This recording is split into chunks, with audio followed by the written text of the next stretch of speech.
জয় হিন্দ। আজ আমরা বৃত্তি পরীক্ষা বা অল বেঙ্গল ট্যালেন্ট টেস্টে যে ধরনের প্রশ্ন আসে তার এক সেট প্রশ্নের সমাধান আজ তোমাদের আমি করাবো। তো এই প্রশ্নটি প্রথম শ্রেণীর প্রশ্ন। এই প্রশ্নটি 2022 সালে প্রথম শ্রেণীর বৃত্তি পরীক্ষা এসেছিল। তো এখানে জিআই আছে, কিছু জিকে আছে, অঙ্ক আছে এবং কিছু বাংলা এবং ইংরেজি প্রশ্ন আছে। তো আমরা শুরু থেকেই করি। প্রথমে জিআইয়ের প্রশ্ন। প্রশ্নটি 2022 সালের প্রশ্ন। তোমরা যদি প্রশ্নটা পুরোটা করো তাহলে দেখতে পাবে প্রথম শ্রেণী, দ্বিতীয় শ্রেণী, তৃতীয় শ্রেণী, চতুর্থ শ্রেণীর মোটামুটি জিআই এবং অঙ্ক বা জিকের প্রশ্নগুলো মোটামুটি একই রকমের। তো প্রশ্নটা দেখলে তোমরা অনেক কিছু শিখতে পারবে। তো চলো শুরু করি। প্রথমে দেখো, একটি ফিগার তোমাকে উদাহরণ দেওয়া আছে, এরকম দিয়ে 4টে অপশান দেওয়া আছে। বলেছে যে এই ফিগার থেকে নিচে এই কোন ফিগারটি তৈরি করা সম্ভব। তাহলে এখানে দেখো, এটা মেন্টাল অ্যাবিলিটি টেস্ট, ম্যাট। তাহলে এই ফিগারটা দিয়ে আমরা কোনটা তৈরি করতে পারবো? আমরা দেখো উত্তর করে দিয়েছে, গোল করতে হবে, অপশন এ করতে পারবো। কারণ কি, এখানে 1 2 3 4টে বাহু আছে, এখানে 1 2 3 4টে, মানে এইটাই তৈরি করা সম্ভব। এটা এখানে দেখো 1 2 3 4 5টা, এটাও সম্ভব না। এখানে 3টে, এটাও নয়। এখানে 5টা, এটাও সম্ভব নয়। বুঝতে পারলাম আমরা। এইবার আমরা এইগুলো দেখে এবার আমরা এখান থেকে শুরু করব। এখান থেকে এই এই এই 4টে সরলরেখা দিয়ে এখানে কোন ফিগারটি তৈরি করা সম্ভব। তাহলে দেখো, এটা কি সম্ভব? 1 2 3 4 5, এটাও নয়। এখানেও 3 আর 2 5, এটাও নয়। এখানেও 3 আর 2 5, এটাও নয়। এখানেও 1 2 3, এইটা সম্ভব, কারণ এখানে 4টি সরলরেখা আছে, এই একটা, এই একটা, এই একটা এবং এই একটা, তাই না? তাহলে এই রেখাগুলো দিয়ে এইটা তৈরি করা সম্ভব। উত্তর আমার অপশান ডি। বোঝা গেল? এভাবে আমার করতে হবে, ঠিক আছে? তারপরে দেখো পরের ফিগারটা। এখানে যেরকম ফিগার আছে, এখানে কোন ফিগারটা সেই একই রকম। এখানে দেখো যে ফিগারটা আছে, এখানে 1টি 2টি 3টি 4টি রেখা আছে, তাই না? এখানে 1টি 2টি 3টি, এটাও সম্ভব নয়। এখানেও 3টি, এটাও নয়। এখানে দেখো 1 2 3 4 5টি, এটাও নয়। এখানে দেখো 1 2 3 4, তাহলে অপশন আমার ডি উত্তর, কারণ এখানেও 4টি সরলরেখা আছে। বোঝা গেল? তারপরে দেখো, এখানে দেখো কটি সরলরেখা আছে, 1 2 3, তাহলে এখানে কটি আছে, 1 2 3 4, এটাও সম্ভব নয়। এখানে 3টে, 1টি 4টে, এটাও সম্ভব নয়। এখানে দেখো 1টা 2টো 3টে 4টে, এটাও সম্ভব নয়। এখানে 1টি 2টি 3টে, তাহলে অপশন আমার ডি উত্তর, কারণ এই চিত্রটি আঁকা সম্ভব এই ফিগার থেকে, ঠিক আছে? তারপরে দেখো, এই ফিগারে একটি বৃত্ত আছে এই কোণার দিকে, তাহলে এইরকম ফিগার এখানে কোনটা আছে? এটা তো বৃত্ত নিচের দিকে, তাহলে এটাও নয়। এটা ডান দিকে, এটাও নয়। এটা ডান দিকে উপরে, এটাও নয়। তাহলে অপশন আমার বি উত্তর, কারণ এই ফিগারের সঙ্গে এই ফিগারের সম্পূর্ণ মিল আছে। আমাকে দেখতে হবে যে এই ফিগার দিয়ে কোনটা তৈরি করা সম্ভব অথবা সম্পূর্ণ মিল আছে। তারপরে দেখো, এখানে দেখো এই ফিগারের সঙ্গে এই ফিগারের কোনটা মিল আছে। এখানে দেখো এই ফিগারটি যেরকম দেওয়া আছে, এই ফিগারটা দেখো এই মাঝখানের সরলরেখাটা অনেক বড় না, তাহলে এটা সম্ভব নয়। তারপরে দেখো এই ফিগারের এই অংশে কিন্তু একটি লম্বা সরলরেখা, কিন্তু এই অংশে সরলরেখা আছে নেই, তাহলে এটা আমার সম্ভব নয়। এখানে দেখো এই অংশ দেখো, এখানে বৃত্ত 1 2 3টে বৃত্ত না, এখানে দেখো 1 2 3 4টে, তাহলে এটাও সম্ভব নয়। এবার দেখো এই ফিগারের সঙ্গে এই ফিগারে মিল পাও কিনা। এখানে দেখো, এখানে সরলরেখাটার এইখানে সরলরেখা আছে, এটার এখানে সরলরেখা, এবং এই 3টে বৃত্ত না, তাহলে অপশন নাম্বার ডি উত্তর। বোঝা গেল? খুবই ক্রিটিক্যাল কিন্তু সহজ। আমাদের কিন্তু একটু বুঝলে আমরা সহজে এটা সমাধান করতে পারবো। এখানে দেখো 1টি 2টি 3টি সরলরেখা আছে। এবার এইখানে এই রেখার সঙ্গে নিচে কোনটা মিল পাচ্ছি আমরা? এখানে 1 2 3 4 5টা, এটাও সম্ভব নয়। এখানে 4টে, এটাও নয়।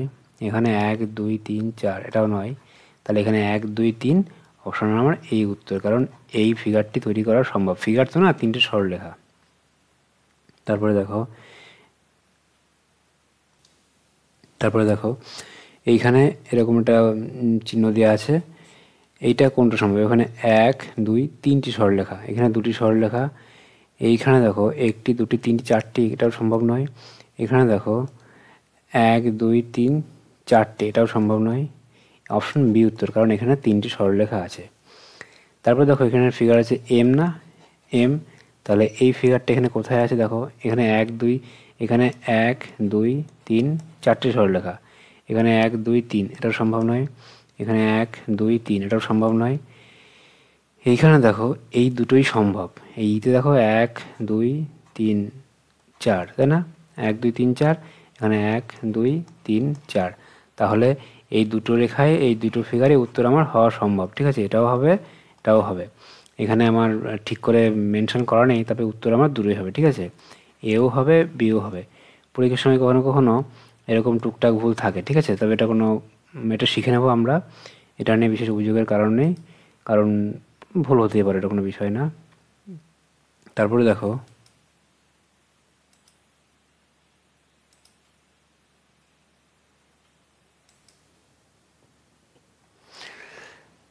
পরের প্রশ্ন কি আছে। এখানে দেখো 2 1 9 দ্বারা গঠিত 3 অঙ্কের সব থেকে বড় সংখ্যা এবং ছোট সংখ্যা লিখতে হবে। তার মানে এই বড় সংখ্যা ছোট সংখ্যা লেখার সময় যখন বড় সংখ্যা লিখবো তখন বড় থেকে ছোটগুলো সংখ্যাগুলো বসিয়ে দেবো। প্রথমে লিখবো 9, তারপরে 2, তারপরে 1। তাহলে 9 2 1 সবচেয়ে বড় সংখ্যা, আর সবথেকে ছোট সংখ্যা ছোট থেকে বড় লিখে দেবো। কত হবে? 1 2 9। তাহলে সবচেয়ে বড় 921, সবচেয়ে ছোট 1 2 9 129। তাহলে অপশন আমার সি উত্তর। বোঝা গেল? এভাবে আমরা অঙ্কগুলো করব। ঠিক আছে, তারপরে দেখো পরে একটি যোগ অঙ্ক দেওয়া আছে। এই 5 থেকে 3 বিয়োগ দেবো, আবার 4 যোগ করব। তাহলে এক কাজ করি, আমি এই সমস্ত অঙ্ক করার ক্ষেত্রে কী করব, যোগগুলো আগে যোগ করে নেব। ঠিক আছে, আর বিয়োগগুলো পরে বাদ দেবো। হ্যাঁ, তাহলে দেখো যোগ করি। এই 5-এর আগে কিছু নেই মানে যোগ আছে না, 5-এর আগে কিছু নেই তার মানে যোগ।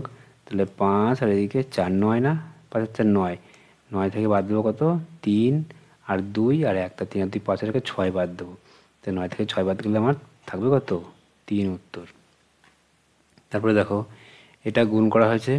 এরকম সরল অঙ্কের ক্ষেত্রে আমরা আগে করব ভাগের কাজ। আগে আমরা ভাগের কাজ, তারপরে গুণের কাজ, তারপরে যোগ, লাস্টে গিয়ে বিয়োগ। এটা মনে রাখতে হবে। প্রথমে কী করব? প্রথমে ভাগ, তারপরে গুণ, তারপরে যোগ, লাস্টে গিয়ে বিয়োগ। তাহলে এখানে দেখো যেহেতু এই আগে ভাগ করতে হবে, তাহলে ভাগ কী করবো? আমি 5টা দিকে ভাগ করে দিই আমি। তাহলে 5 দিয়ে ভাগ করলে এই 5 5 বাদ হয়ে যায়, থাকে কত? 3। তাহলে 3 যোগ 4 বিয়োগ 3, তাহলে 3 আর 4 7 থেকে 3 গেলে 4 হবে আমার উত্তর। বোঝা গেল? খুবই সহজ। তারপরে দেখো সরল অঙ্ক দেওয়া আছে একটি। এই 16কে 8 দিয়ে ভাগ করতে হবে। 8 দিয়ে ভাগ করলে কত হয়? 2 হয়। আবার দেখো এখানে 3কে 3 দিয়ে ভাগ করতে হবে, কত হবে? 1। তোমরা প্রয়োজনে খাতায় লিখে নেবে। ঠিক আছে, খাতায় লিখে নিয়ে করবে, কারণ একবারে করতে গেলে ভুল হতে পারে। তাহলে দেখো এই 3 দিয়ে ভাগ করলে 1 হয়। তাহলে এখানে দেখো 2 আর 5 7, না? 7 বিয়োগ 2 এককে 2, তাই না? এখানে 2 এর সঙ্গে 1 গুণ হবে, তাই না? 3কে 3 দিয়ে ভাগ করলে 1 হয়, তাহলে 2 গুণ 1 থাকলো 1। এখানে দেখো ভালো করে মুছে দিয়ে করি আমি। তাহলে এখানে দেখো 16কে 8 দিয়ে ভাগ করলাম 2, যোগ এখানে 5 থাকে, বিয়োগ 2। এবার দেখো 3কে যদি আমি 3 দিয়ে ভাগ করি আমি, 1 হয় না? তাহলে 2 গুণ 1। তাহলে দেখো 5 আর 2 7, 7 থেকে 2 এককে 2 বাদ যাবে, কত থাকবে? 7 থেকে 2 গেলে 5 থাকবে। উত্তর আমার 5 উত্তর। এটা দেখো যোগ আর বিয়োগ আছে। তা আগে কী করবো? আগে সবগুলো যোগ করে নেব, যোগ করার পরে বিয়োগ করব। তোমরা এরকম করবে, এই কোনো সংখ্যার আগে কিছু নেই মানে কি যোগ আছে। তাহলে 15 আর 9 24, 24 আর 3 27, 27 আর 4 31। তাহলে 31 থেকে 6 আর 2 8 বাদ যাবে, তাই না? এখানে 2 মাইনাস আর 6 মাইনাস, তাহলে 8 বাদ যাবে। তাহলে 31 থেকে তুমি 8 বাদ দিয়ে দাও, কত হবে? 23। তাহলে 23 আমার উত্তর। Option number A. ঠিক আছে, তারপরে দেখো যে সংখ্যাকে ভাগ করা হয় তাকে কি বলে? মনে করো এরকম ভাগ আছে, ঠিক আছে? তাহলে এই সংখ্যাটাকে ভাগ করছি আমরা, এটা দিয়ে এটা ভাগ করছি, এটা কি বলে? এটাকে ভাজক, আর এটা ভাজ্য।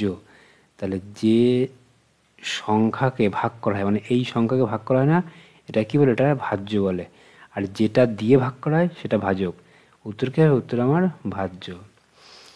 তাহলে তোমার বাবার বয়স তোমার বয়সের 5 গুণ। তাহলে তোমার বয়স 8 হলে তোমার বাবার বয়স কত? তাহলে তোমার বয়স 8 না, তোমার বাবার বয়স তোমার বয়সের 5 গুণ, মানে 5টা 40 বছর। তোমার বাবার বয়স কত? 40 বছর। বোঝা গেল?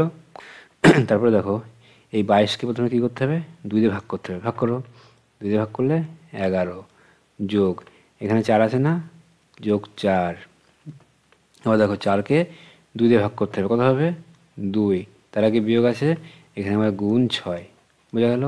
এবার দেখো 11 আর এদিকে 4 কত হয়, 11 4 15 না, 15 থেকে 3 6 গুণ 12 বাদ যাবে, তাই না? তাহলে 15 থেকে 12 বাদ গেলে উত্তর হবে আমার 3, বোঝা গেল। অনেকগুলো সরল অঙ্ক দিয়েছে।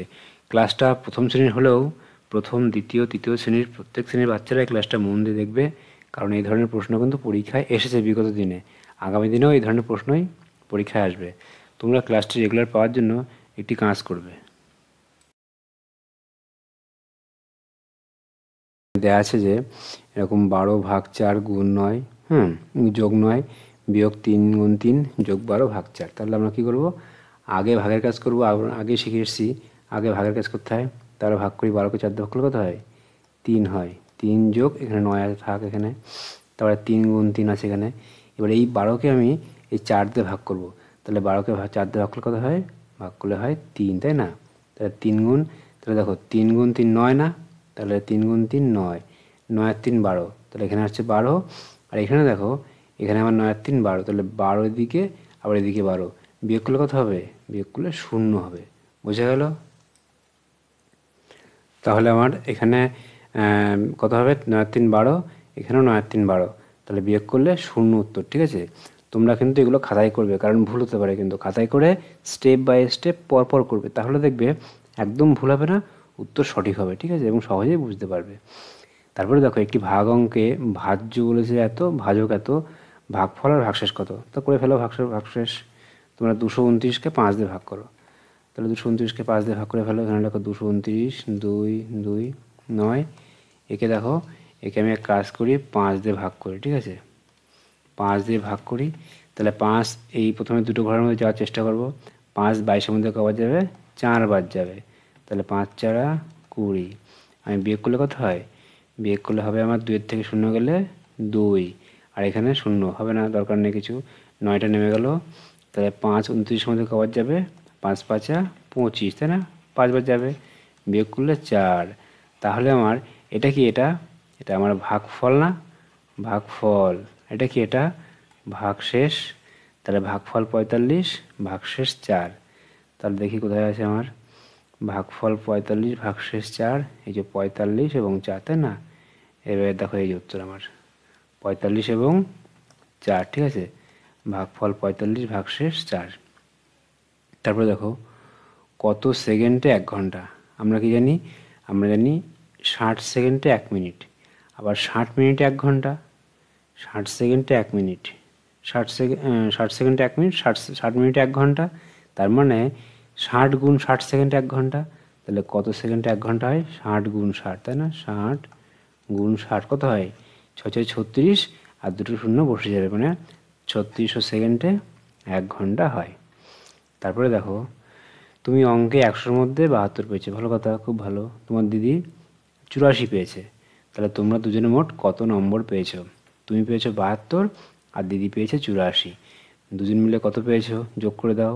তাহলে 72-এর সঙ্গে 84 যোগ করো, 4 আর 2 6, 8 7 15, 156 নম্বর, অপশন নম্বর বি উত্তর, ঠিক আছে।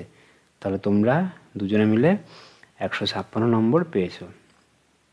তারপরে দেখো সুখেন্দ্রের বাড়িতে মোট 16টি পায়রা ছিল, ভালো কথা, এর মধ্যে 4টি পায়রা অন্যই চলে গেছে, তার বাবা আবার 6টি পায়রা কিনে আনলেন, এখন তাদের বাড়িতে কটি পায়রা আছে, ভালো কথা। তাহলে দেখো 16টি পায়রা ছিল, তার থেকে 4টি চলে গেল, কটা আছে এখন, বিয়োগ করলে কত হবে, 12। ওর বাবা আবার কি করেছে, 6টি পায়রা কিনে এনেছে, তাহলে এখন কটা আছে, এ যোগ হবে, তাহলে 12 আর 6 18, তাহলে এখন 18টি পায়রা আছে, অপশন নাম্বার এই উত্তর, ঠিক আছে। তারপরে দেখো 2 অঙ্কের কোন সংখ্যার দশক এককের 3 গুণ, মানে দশক এই আর একক এই, ঠিক আছে, এই দশক সংখ্যাটি এককের 3 গুণ, মানে এককে 3 দিয়ে গুণ করলে দশক পাওয়া যাবে। তো দেখো এখানে দেখো এই এককে 1 আছে না, এই 1-কে 9 গুণ করলে দশক হবে, তাহলে এটা হবে না। এখানে দেখো দশকে 3 গুণ করলে একক হবে, এটা তো বলেনি, এইটা হবে, দেখো 9 না, এটা 93, তাহলে এই 3-কে দেখো 3 দিয়ে গুণ করে দাও, কত হবে, এটা হবে, এটা 9 হবে, তার মানে এই 93 উত্তর আমার। তার মানে 3-কে যদি 3 দিয়ে গুণ করি আমি 93 পাবো, তার মানে এককের 3 গুণ দশক, অপশন নাম্বার সি উত্তর। তারপরে দেখো, এক অঙ্কের ক্ষুদ্রতম সংখ্যার সঙ্গে এক অঙ্কের বৃহত্তম সংখ্যা যোগ করলে যোগফল কত? তাহলে এক অঙ্কের ক্ষুদ্রতম সংখ্যা কত হবে? এক অঙ্কের ক্ষুদ্রতম সংখ্যা 1 এবং এক অঙ্কের বৃহত্তম সংখ্যা কত? 9। যোগ করলে কত হবে? 9 এর 1 10। তাহলে এক অঙ্কের ক্ষুদ্রতম এবং এক অঙ্কের বৃহত্তম সংখ্যা যোগ করলে কত হয়? 10। উত্তর আমার কত? উত্তর আমার বি। বুঝা গেল? তারপরে দেখো কি অঙ্ক আছে, এখানে টাকা পয়সা অঙ্ক দেওয়া আছে আবার। 81 টাকা 27 পয়সা কত টাকা? তাহলে আমি কী করবো, আমার টাকা টাকা টাকা টাকার জায়গায় টাকা, পয়সার জায়গায় পয়সা আমরা লিখবো, ঠিক আছে? আমরা শিখেছি আগে টাকা আর পয়সা। টাকার তলায় টাকা, 81 টাকা 27 পয়সা, তাহলে 81 টাকা 27 পয়সা। তারপরে 9 টাকা 23 পয়সা, 9 টাকা 23 পয়সা। আর 40 টাকা 70 পয়সা। তাহলে আমি টাকার জায়গায় টাকা, পয়সার জায়গায় পয়সা। তাহলে এখানে করি 7 আর 3 10 0, হাতে আমার 1 2 আর 1 3 আর 7 10 আর 2 12 2, হাতে আমার 1 9 1 10 আর 1 11 1, হাতে আমার 1 8 4 12 1 13। তাহলে 131 টাকা 20 পয়সা। তাহলে 131 টাকা 20 পয়সা কোনটা? এই দেখো অপশন সি উত্তর আমার। 131 টাকা 20 পয়সা আমার উত্তর। বোঝা গেল? 131 টাকা 20 পয়সা আমার উত্তর। দেখো, ঠিক আছে? তাহলে যোগ করলে কত হবে আমার? এই সবগুলো যোগ করলে আমার 131 টাকা 20 পয়সা হবে। তারপরে দেখো, বাজার থেকে তুমি 17 টাকা কেজি দরে 25 কিলো চাল কিনেছো, তাহলে দাম কত? তাহলে কি করবে? এই 17কে 25 দিয়ে গুণ করবে, ঠিক আছে? 1 কিলো চালের দাম 17 টাকা, তাহলে 25 কিলো চালের দাম কত হবে? 25 গুণ 17 করবে, দেখবে উত্তর 25 গুণ 16 হয় 400, 425 টাকা। তোমরা একটু নিজেরা করবে, দেখবে উত্তর কত আসবে? 425 টাকা, ঠিক আছে? তারপরে দেখো, 1 থেকে 10 পর্যন্ত জোড় সংখ্যাগুলি যোগফল কত? তাহলে 1 থেকে 10 পর্যন্ত, হ্যাঁ, জোড় সংখ্যা কত? 2 আছে, 4 আছে, 6 আছে, 8 এবং 10। তাহলে 1 থেকে 10 পর্যন্ত জোড় সংখ্যাগুলো সব যোগ করলে আমরা কত পাই? যোগ করে দেখি। এখানে দেখো 2 আর 4 6 আর 6 12 আর 8 20 আর 10 30। তাহলে যোগ করলে কত হয়? 30। তুমি খাতায় পরপর পাতিয়ে করবে, দেখবে জোড় সংখ্যা কত আসবে? আমার যোগফল আসবে 30, ঠিক আছে? অপশন আমার ডি উত্তর। তারপরে দেখো, যে সংখ্যা দ্বারা কোনো সংখ্যাকে গুণ করা হয় তাকে কি বলে? মনে করো এটি সংখ্যা আছে, মনে করো 5 গুণ 7 সমান সমান 35। তাহলে এটা কি? এটা গুণ্য, তাই না? এটা কি? এটা গুণক, তাই না? গুণ্য গুণ গুণক মানে কি? গুণ্য গুণ গুণক মানে গুণফল। এটা কি? গুণ ফল, তাই তো? তাহলে যে সংখ্যা দ্বারা কোনো সংখ্যাকে গুণ করা হয়, এই সংখ্যা দ্বারা একে গুণ করা হচ্ছে না, এটা কি বলে? এটাকে বলে গুণক, তাই তো? আর যাকে গুণ করা হয় সে গুণ্য। যে সংখ্যার দ্বারা গুণ করা হয় সেটা কি? সেটা হচ্ছে গুণক। অপশন আমার এ উত্তর। বোঝা গেল? তারপরে দেখো, এই 172 সংখ্যাটি দশকের ঘরের স্থানীয় মান কত? তাহলে দশকের ঘরে কে আছে? এককের ঘরে আছে 2, দশকের ঘরে 7, আবার শতকের ঘরে 1। তাহলে দশকের ঘরে 7 আছে না? তাহলে দশকের ঘরে 7, এই ঘরে স্থানীয় মান কত? 70। মানে 7 লিখবো, আর ডান দিকে যতগুলো ঘর থাকবে ততগুলো শূন্য দিয়ে দেবো। তাহলে এখানে 7-এর স্থানীয় মান কত? 70। বোঝা গেল? অপশন আমার সি উত্তর। তারপরে দেখো, জয়ের চেয়ে সুমিত 8 গুণ বেশি টাকা পেয়েছে। জয় পেয়েছে 115 টাকা, সুমিত কত টাকা পাবে? তাহলে বলেছে কি, জয়ের থেকে সুমিত 8 গুণ বেশি পেয়েছে। তাহলে জয় যদি 115 টাকা পায়, তাহলে সুমিত তার থেকে নিশ্চয়ই 8 গুণ বেশি পাবে না? ও পেয়েছে কত? 115।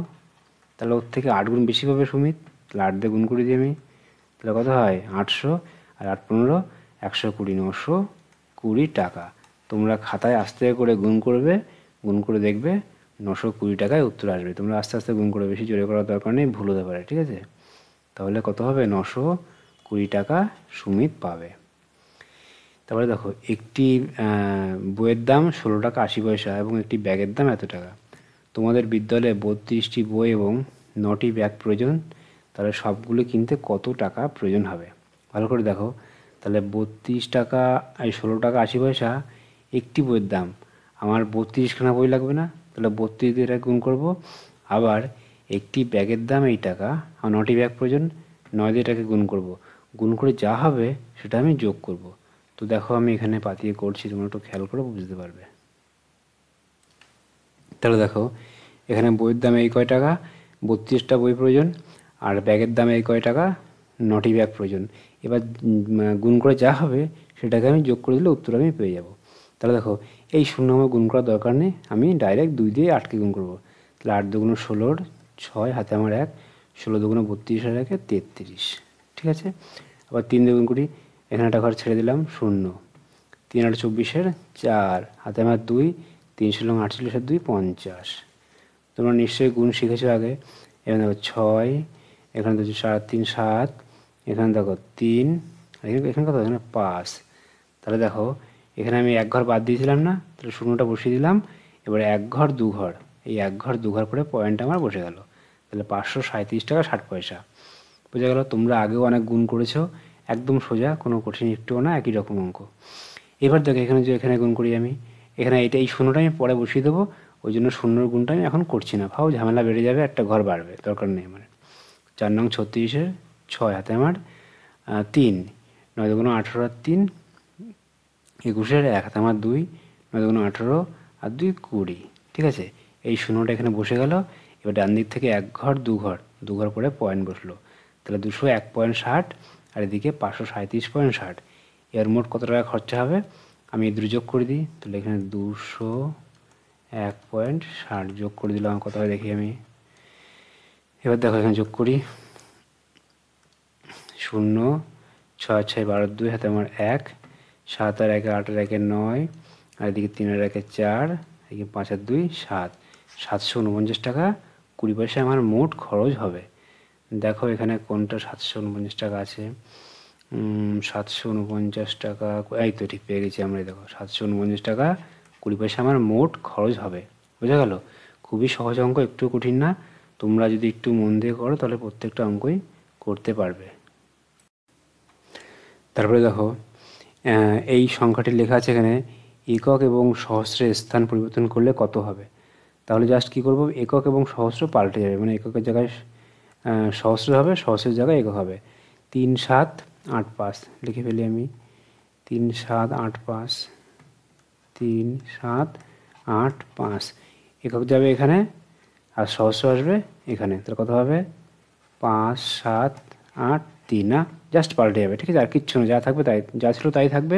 মাঝখানের ঘর একদম কনস্ট্যান্ট, শুধুমাত্র প্রথমটা শেষটা পাল্টে যাবে।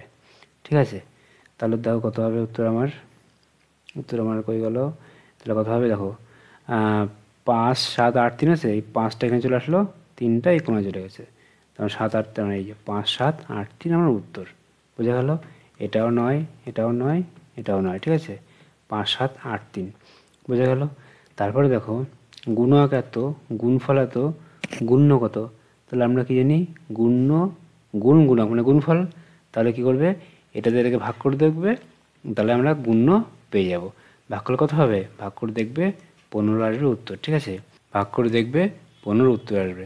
তারপরে দেখো 45 একটা 1 থেকে 5 পর্যন্ত সংখ্যার গুণফল কত।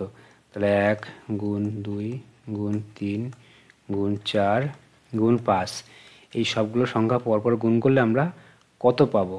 তাহলে দেখো 2 অক্ষে 2, 3 গুণ 6, 4 6 24, 5 24, 120। তাহলে 1 থেকে 5 পর্যন্ত সংখ্যা গুণ করলে আমরা 120 পাবো। বোঝা গেল? এবার দেখো এর আগে আমরা অনেক ক্লাস দিয়েছি, ক্লাসগুলো অনেক বড় হয়ে যাচ্ছে। এবার সেই জন্য আমরা এখন ভেবেছি যে প্রতিটা প্রশ্ন অর্ধেক করে দেবো, যাতে ক্লাসটা ছোট থাকে। সেই জন্য আজকে আমি 1 থেকে 45 পর্যন্ত করলাম। বাকি প্রশ্নগুলো আমি পরের ক্লাসে সমাধান করে দেবো। তোমরা এটা দেখবে, প্লাস আগের যে প্রশ্নগুলো দিয়েছি 2018 সাল, 19 সাল, 22 সাল, 23 সাল, 24 সালের প্রশ্নগুলো দেখবে। তাহলে তোমাদের এই পরীক্ষা সংক্রান্ত সমস্ত তথ্যই তোমরা খুব সহজেই জানতে পারবে। জয় হিন্দ।